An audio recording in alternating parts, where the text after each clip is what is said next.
Hi Mayam, Capex Beauty da amuhana welcome tawzari. Ngasigi share tawzariba product se acne aduga blemish prone oiba skin da chanagadaba face wash ahum khak aina khangatchabane.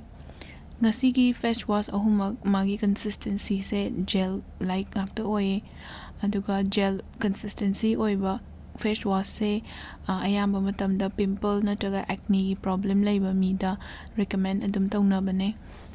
Ahanba agi product se Avene gi cleansing gel dune. Sigi face wash se ahanbagi oina ay masa yam mild oiba gentle to skin oiba face wash ne na haininge haidi masa seasonable lower kana akhoi gi skin sida drying oibagi feeling akhoi gi moisture loina strip tawgibagi feeling do adu do supi pi de. Sigi face wash se akhoi seasonable kanda lather formation adum phazana lae aduga seasonable do it's very nice akhoi gi skin sida irritation thokpa khotpa adum kemta thokte aduga sigi product se yauriba manam se almost nil ne. Sigi product se akhoi gi skin gi moisture do adu do strip sung taw roi aduna I think even dry skin na su adum chana gani na khalle aduga ma se akhoi gi skin se adum hydrated oibagi feeling do adu do di adum lei halle. Sigi face wash se si se ai second bottle ne I really like this product. Haidi sigi product se long term use tarakanda akhoi gi skin se yam balance oiba aduga ngasai gi akhoi gi oil reduction aduga acne problem do to an extent this product will help you. Next ai product se Clinique ki liquid facial soap oily skin formula gi dune. Sigi face wash se moina magi tube sida dum ibada combination oily to oily skin that hena chana gani hena iye.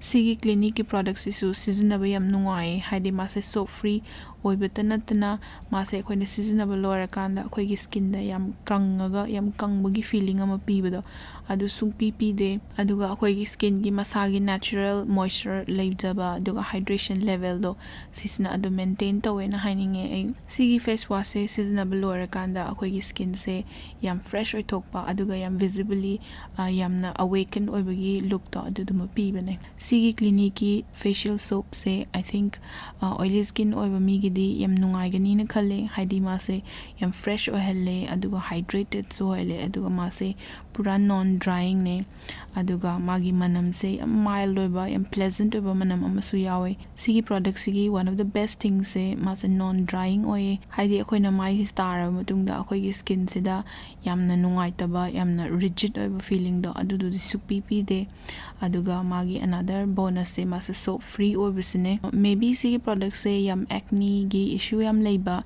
natraga pimple yam tunganba mi gi di maybe chana da basu yai but oily skin oiba mi gi di I think Sigi Clinique ki liquid facial soap se this is a very good option for a face wash. Next aigi product se the Body Shop ki tea tree skin clearing facial wash tune. Sigi product se moina moigi bottle sida adum ibada suitable for blemished skin hana iye. Sigi product se I weeks khara seasonare and I really like it. Sigi product se sigi first and foremost important oiba ingredient se tea tree ne.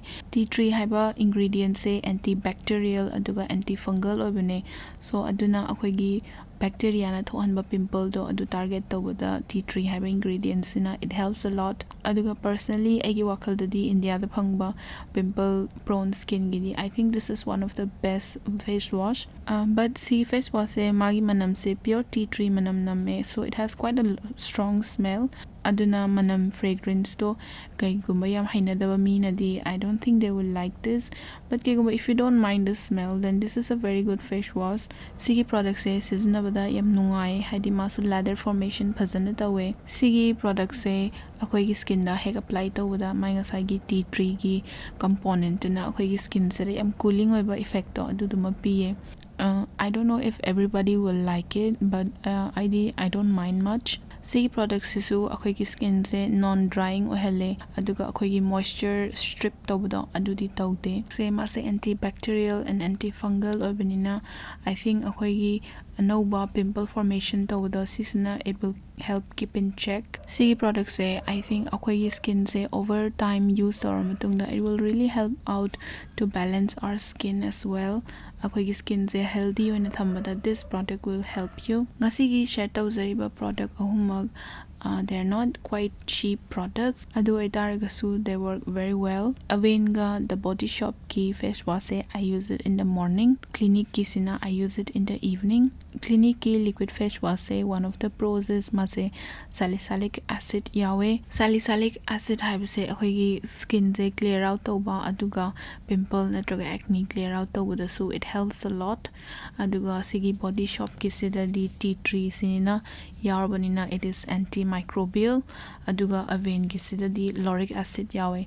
Lauric acid haibase akhoi acne fight tawda help tawba masu ingredient amane. Karigumba mild oiba aduga non stripping oiba face wash for acne prone skin pam taragadi I think the Body Shop kisiga Avene kisiga it will suit you.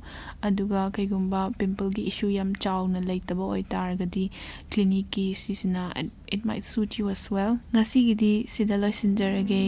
Thank you. Bye.